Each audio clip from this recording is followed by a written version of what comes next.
seriusan di Kober? Bukannya Kober tempat kuburan ya? Aduh, males banget. Persis di belakang kamar gue, tembok gue itu kuburan. Pantes murah banget, dan itu nggak ada yang ngekos di situ. Paling ya 1-2 biji lah, padahal itu ada 10 pintu. Ketika di hari kedua gue ngekos di situ, tiba-tiba pas malam itu pintu gue ada yang ngetok-tok.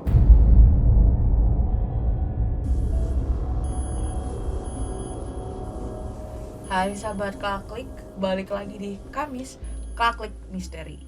Kali ini gue kedatangan tamu spesial lagi untuk program kita yang sangat spesial juga. Halo, nama saya Firman. Saya salah satu tim hore di Klaklik. Dia tim hore juga yang gak kalah seru banget. Dan dia nih, Mas Firman ini punya cerita yang gak kalah menarik, gak kalah spooky. Jadi kita langsung aja ke ceritanya. Jadi tuh dulu kan gue kuliah ya. Jadi selama gue kuliah itu gue tuh ngekos gue selalu kuliah tuh di daerah Depok. Jadi gue kuliah di daerah Depok. Pas gue kuliah tuh dipanggil Al gitu. Al, lu kuliah ngekos di mana gitu? Gue ngekos daerah Kober. Nah dia tuh asli situ, orang maksudnya Depok. asli Depok Iya. gitu. Lah seriusan di Kober? Bukannya Kober tempat kuburan ya? Lah gue nggak tahu gimana sih kok ada kuburan gitu. Dan akhirnya gue sempat riset kan, gue jalan-jalan daerah kosan gue lah. Ternyata persis di belakang kamar gue, tembok gue itu kuburan. Pantes murah banget, dan itu nggak ada yang ngekos di situ. Paling ya 1-2 biji lah, padahal itu ada 10 pintu sih. Yang memang mereka tuh yang kayak ya udahlah sesuai budget gitu ya. Ketika di hari kedua gue ngekos di situ, tiba-tiba pas malam itu pintu gue ada yang ngetok-tok. Aduh, males banget.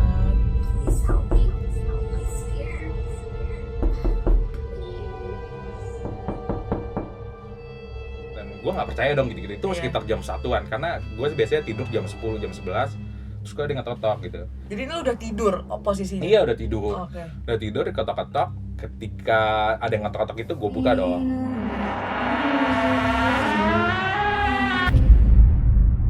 Tapi lo buka. Gue buka dengan Gitu. karena pikiran gue mungkin ada Tetangga takutnya ada apa-apa. bener kali ya. gitu. Iya sih, bener sih. Terus ada maling atau Iya, apa iya. gitu kan. Akhirnya gue buka, nggak ada apa-apa. Oke. Hari itu gue kayak gue masih berani, gue nggak ada masalah dengan hal itu ya. Terus akhirnya gue tidur lagi, berusaha untuk tidur lagi untuk meyakinkan diri gue ini nggak ada apa-apa. Menenangkan gitu. diri, oke, Iya. nggak ada apa-apa. Terus nggak lambat itu sebelum subuh kan, sebelum subuh itu ada bunyi lagi, ketok-ketok lagi. Sekarang yang diketok-ketok itu jendela, kan kaca tahu dengar sendiri. Beda ya kan bunyinya? Iya.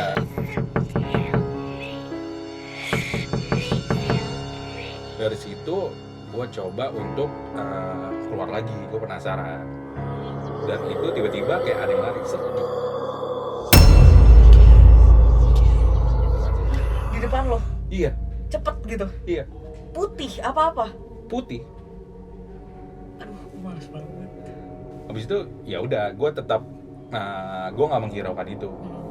Karena itu masih di luar. Iya. Nah, sebulan berlalu nih ketika itu udah jadi tuh, selama udah nggak terjadi lagi tuh setelah itu kan. Terus sebulan berlalu, gue jalanin lagi, gangguannya tuh makin ke dalam.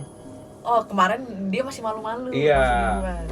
Kan kasur gue itu pakai divan tapi udah Divan. kayu lah. Oh iya, jadi emang kayu dulu baru kasur. Iya. Jadi tuh kasur gue kalau misalnya gerak dikit bunyi. Itu kayak kasur zaman dulu berarti. Iya, itu gue tidur di situ, tiba-tiba tuh kan gue lagi tidur dan gue diem aja dan itu bunyi. Nah akhirnya gue berusaha untuk melek kayak orang direp-rep, gimana sih? Iya, jadi kayak nggak bisa. Susah gitu. Dan akhirnya ya udah, semenjak dari situ akhirnya gue mencoba untuk mendalami agama gue lagi lah.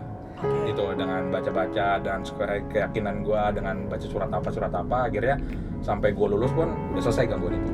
Jadi Oke. tuh gue kayak udahlah ya gue paksain aja di sini sekalian buat pengalaman lah gitu. Oke, tapi selama di sana maksudnya gangguannya untuk yang dilihat secara jengjet gitu Enggak ada? sih, enggak. Untungnya ya, Mas. Iya sih, enggak sih. Kalau ada kayaknya gimana tuh? Cabut deh kayaknya. Iya sih, cabut sih. Selama masih suara dan gitu ya udah lah ya gitu. Iya. Jadi gue berusaha untuk yakin sih kalau misalnya gue bisa bertahan nih sampai ini. Oke. Gitu. Terus, Nah, itu singkat cerita ketika gue kuliah ya. Iya. Terus gue ada pengalaman lagi nih. Jadi ketika gue kuliah, gue tuh di rumah tuh tinggalnya di atas. Di atas itu gue ada 2 kamar. Satunya dulu kamar kakak gue. Ketika kakak gue nikah, dia keluar. Jadi itu tinggal gue sama kamar kosong. Ketika gue kuliah di Depok, sisa pembantu yang nempatin nih kamar. Jadi pembantu itu sendiri di atas gitu. Jadi ketika gue kuliah, pembantu itu cerita sama gue, kan gue kalau di rumah panggil Caca. Cak, ini kamarnya kenapa ya? Kenapa emang? Kamar lo berarti mas? Iya. Oke. Iya. Kamarnya kenapa? Kayak aneh aja gitu. Anehnya kenapa gitu? Yang ngerasa aneh aja gitu. Terus nggak lama dia ngirim sebuah video. Kayak lu naro naro sapu lidi di tembok, itu sapu lidi goyang sendiri. Seret. Aduh, iya, paham. Gerak sendiri, jadi nggak ada apa, nggak mungkin juga ya angin. Maksudnya angin pun kalau gitu jatuh palingan. Ini kok dia gini tak gitu doang. Iya. Nah, videonya nggak ada nih mas sekarang? Nggak ada. Udah hilang banget karena itu udah beberapa tahun yang lalu. Jadi ibaratnya dia pas gue tinggal di situ tuh nggak ada apa-apa, tapi ketika dia tuh merasa dijatuhin. Oke. Iya. Terus apa gimana? Ya, jadi itu dia tuh ngerasa ketakutan, akhirnya dia nggak lama tinggal di situ ya cabut. Oh karena itu, jadi berarti harusnya gangguannya berarti cukup banyak dong ya, nggak mungkin karena satu itu doang. Iya, yang dia ceritain cuma itu sih. Oke. Itu. Berarti rumah itu agak-agak juga dong, yang di atas mungkin karena kosong juga. Kosong sih, kayak kosong.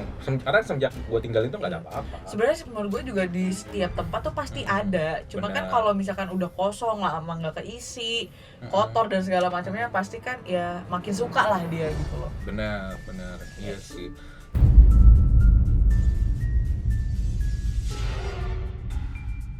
Tapi background tuh rumah dulu sebelum gue beli, itu tuh rumah dulu ada yang pernah meninggal di situ, tapi gantung diri. Ada cewek turun dari tangga, arahin ke dia lagi tidur. Maksudnya fisiknya gimana mas yang dia jabarin? Iya, cewek hancur kata dia.